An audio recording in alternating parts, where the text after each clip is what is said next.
Bharatiya Janata party రాష్ట్ర అధ్యక్షురాలు పురంధేశ్వరి అట్లాగే అనకాపల్లి ఎంపీ సురేష్ కీలకమైనటువంటి సీఎం రమేష్ ఇద్దరు కూడా కీలకమైనటువంటి అడుగులు.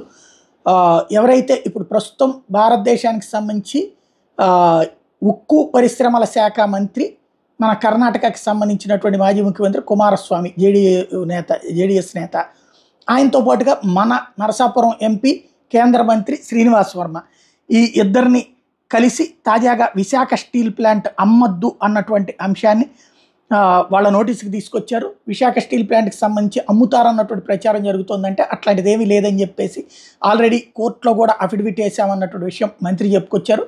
అయితే దానికి సంబంధించి ఒక సమగ్రమైనటువంటి విధానాన్ని రూపొందించారు. దాన్ని లాభాల బాటలోకి తీసుకురావాలన్నటువంటిది వింతపత్రంలో రాష్ట్ర ప్రభుత్వం తరపున కోరారు. అనకాపల్లి ఎంపీ సీఎం రమేష్తో పాటుగా రాష్ట్ర ప్రధాన కార్యదర్శి సాగి కాశీ విశ్వనాథ్ రాజు కూడా ఈ సమావేశంలో పార్టిసిపేట్ చేశారు.